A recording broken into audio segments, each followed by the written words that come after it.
কয়েক দশক ধরেই ভারত পাকিস্তানের সম্পর্ক সংঘাতপূর্ণ।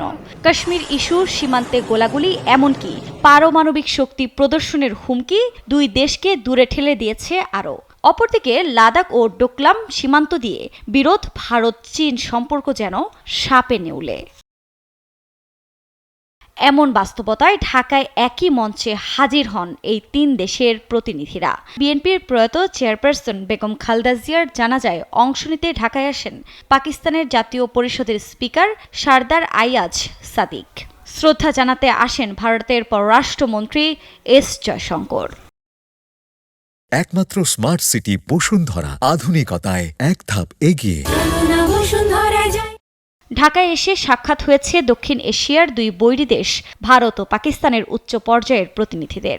এ সময় তারা হাত মেলানোর পাশাপাশি কুশল বিনিময় করেন। গেল বছরের মে মাসে দুই দেশের মধ্যে সংঘাতের পর এটাই দুই দেশের উচ্চ পর্যায়ের প্রথম যোগাযোগ। এস জয়শঙ্করের ঢাকা সফরকে আন্তঃরাষ্ট্রীয় সম্পর্ক ও রাজনৈতিক দৃষ্টিভঙ্গিতে না দেখার কথা বলেছেন পররাষ্ট্র উপদেষ্টা মোহাম্মদ তৌহিদ হোসেন। আমাদের এটাকে ওই ঠিক আন্তঃরাষ্ট্রীয় সম্পর্ক, তারপরে আপনার রাজনীতি, সেই দৃষ্টিভঙ্গি থেকে না দেখাই উচিত হবে। বেগম খালেদা জিয়া বাংলাদেশে তো বটেই, আসলে প্রতিবেশী দেশগুলোতে তার এক ধরনের ইমেজ আছে যথেষ্ট পজিটিভ। তার যে আন্তঃশিক্ষায় সবাই প্রতিনিধিত্ব করবেন, অংশগ্রহণ করবেন, এটাই স্বাভাবিক। বিশ্লেষকদের মতে এই উপস্থিতির পেছনে বাংলাদেশের ভূ রাজনৈতিক অবস্থানও গুরুত্বপূর্ণ ভূমিকা রেখেছে। এর মধ্য দিয়ে ভূ রাজনৈতিকভাবে বাংলাদেশের জন্য সমূহ সম্ভাবনা তৈরি হয়েছে। দক্ষিণ এশিয়ার রাষ্ট্রগুলোর এই যে আঞ্চলিক স্থিতিশীলতার ব্যাপারে যে তাদের যে আগ্রহ রয়েছে এবং এটা যে খুব গুরুত্বপূর্ণ একটা বিষয়, তার রেকগনিশন, এবং এখানে Bangladesh has a very important role to play.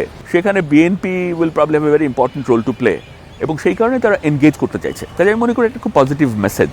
তবে প্রশ্ন থেকেই যায়, এটি কি শুধুই একদিনের প্রতীকী ঘটনা, নাকি দক্ষিণ এশিয়ার রাজনীতিতে ভবিষ্যতের সংলাপ ও সমঝোতার জন্য একটি উষ্ণ বার্তা? আফরিন মৌ, নিউজ 24।